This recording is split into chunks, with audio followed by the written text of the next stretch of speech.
Mick, thanks for joining us here today. Mick Wale, father and coach of Josh Wale and everything else that's in between. Yep. How proud are you of him on a day-to-day basis? Yeah, every day. What he's achieved in his life, Josh, not just in boxing but in his life, he's a credit to his family. I mean, it's been some journey for you, Mick, for both of you. When did it all begin with Josh and boxing? And obviously you've been in boxing a lot longer than Josh, and what did that look like?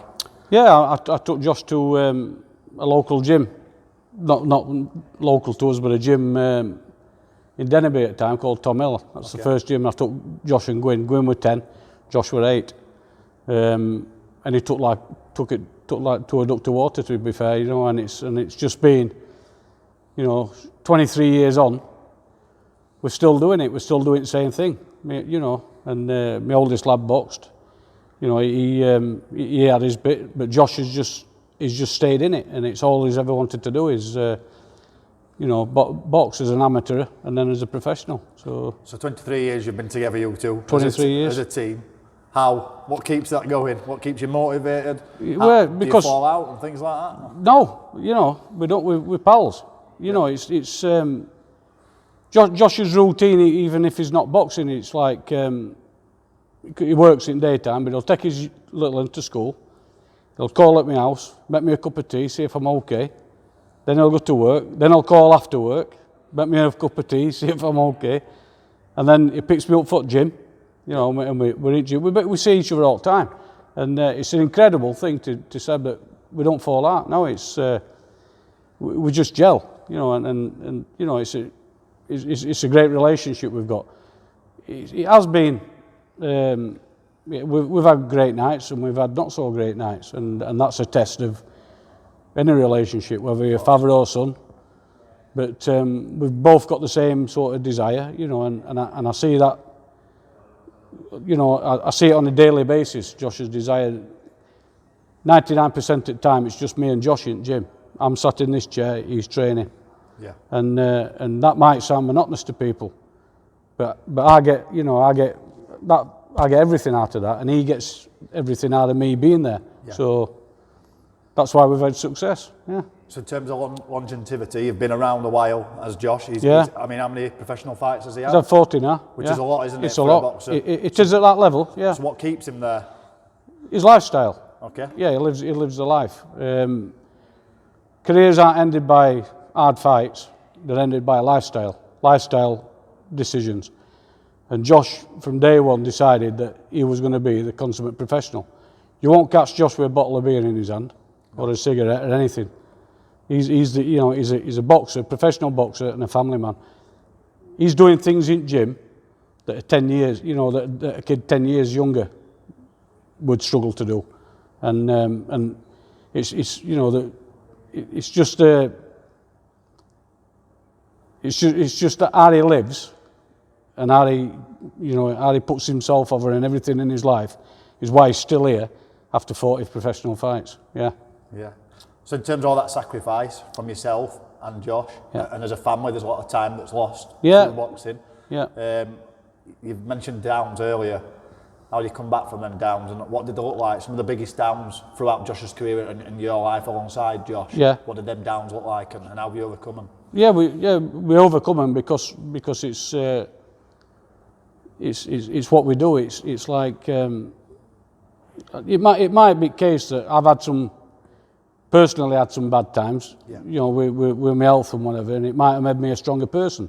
Yes. And I think that's reflected on Josh, and I think sometimes he sits back and thinks, well, everything that my dad goes through, if I get a bad decision or I lose a boxing fight, it's not end of the world. No, because there's bigger problems. Because there's bigger problems. Boxing is a very, very small part of your life. Like I said, most professionals are finished by the time they're 30, then they start living their life. Yeah. So it's a very, very, very, very small part. So and the thing is, you've got to embrace. Yeah, nobody's going to have great nights all the time. Some kids are more fortunate than others. Some kids have got big promoters. Some kids have got they've got massive followings. I'm not talking a couple of hundred. I'm talking a few thousand, and that reflects on it's a sad fact, but that reflects on decisions sometimes in boxing. And you've got to accept that, 99% of Josh's losses have come away from home.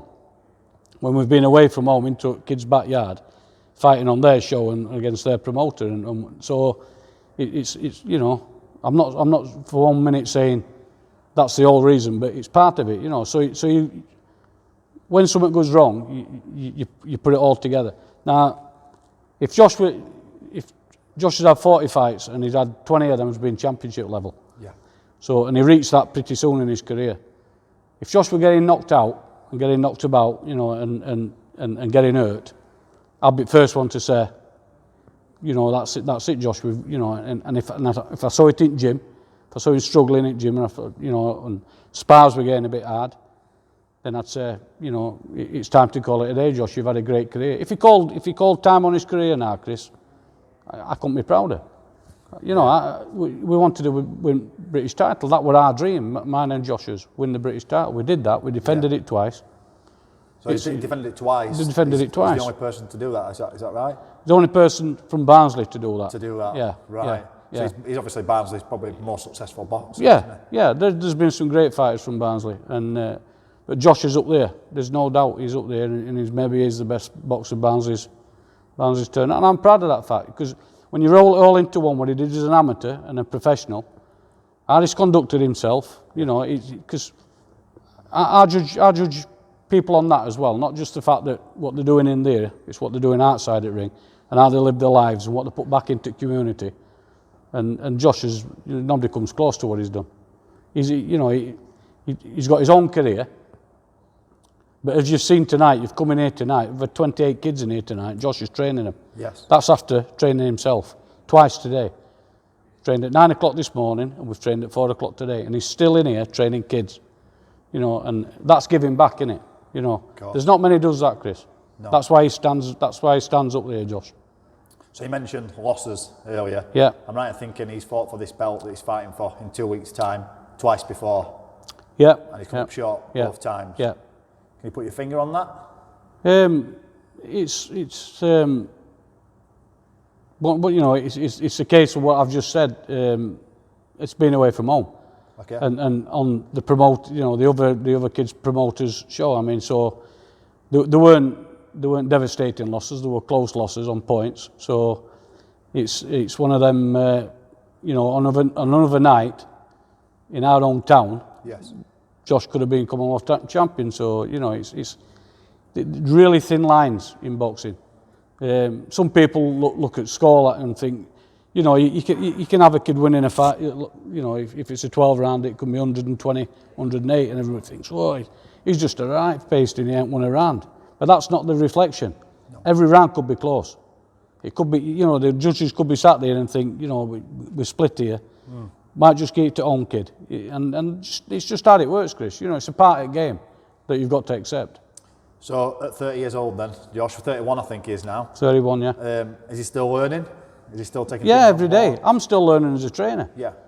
I've been training kids since 1995, amateurs and pros. I still learn. Yeah, I mean, I think you should do. I think you should be open to that. None of this, I know best, because that's when you come unstuck. No, I'm still learning, and Josh is still learning, without a doubt. Yeah. And I think that's why you have longevity as well. If you're prepared to learn and listen, you'll have longevity. Yeah. So we've covered some of the lows. Let's talk about the highs then. Yeah. The biggest highs in Josh's career that you took more satisfaction from. Yeah. He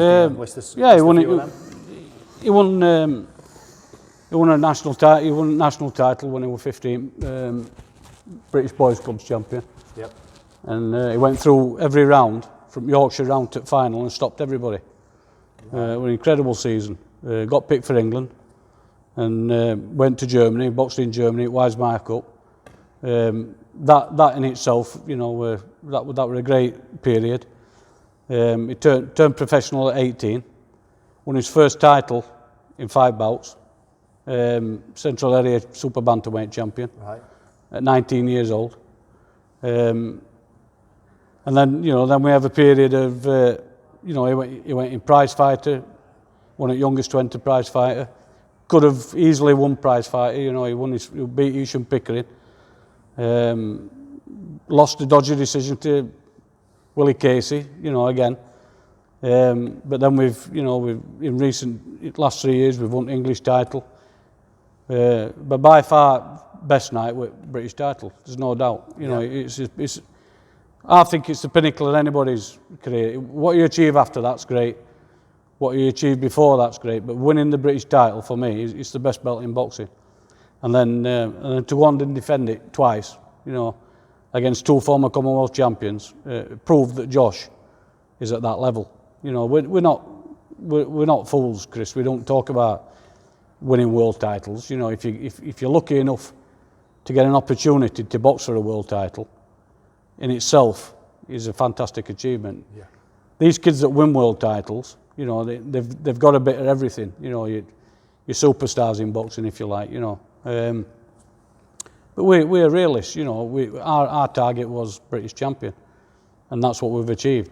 So anything we get now, for me, is a bonus. Yeah.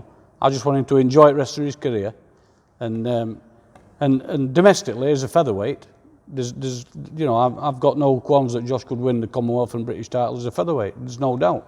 Anything beyond that, as I say, it's you've got to be realistic, and so they're the plus points. Yeah, I couldn't be prouder. Be prouder. No, let's be realistic. Yeah. About 2 weeks' time, then. Yeah. Where do his chances sit? How do you feel he's going into it? Yeah, we had. We got offered a few opponents. Josh's manager and promoter Dennis Hobson sent me a couple of options, and I picked this kid. Okay. And he's got a great record on paper. He's got a great record. He's had 21 fights, 18 wins, 16 knockouts. And it's but it's one of them. You see, we're not. Josh is at that level now, and at that age, where we didn't want to go and fight a 6-rounder. They're hard to get up for now, them sort of fights. So let's fight somebody, for something meaningful, which is an eliminator for Commonwealth, because you win an eliminator, you're in line to fight for Commonwealth title, and let's have a credible opponent, and let's see what we've got at this weight. You know what I mean? So whatever happens in 2 weeks' time, in my mind and Josh's mind, we'll win, because we've done everything right in gym. But we'll see what this kid fetches on night. I've studied him, I've watched him every day, so yeah. We know what he brings. I've watched him, I've watched his opponents, I've seen everything rolled into one. We're confident we'll win. And that's basically how we take it, So yeah. Win, lose or draw. I'm proud of him. Yeah. Exactly. Win, lose or draw, you've got to be, because it's we've had some, like I say, Josh has had a great career, and we've had some great times. And Josh wins in 2 weeks' time. It continues. Yeah. We go and see how far we can go. So, win, lose or draw, we've done our best in here. So we'll see what happens on night. Yeah. Regardless of what happens on night, you'll be proudest man in building. Yeah, exactly. That'll never change. Spot on. Thank you very much for having us. Thank you, Chris. All right, all the best. All right for you. Yeah.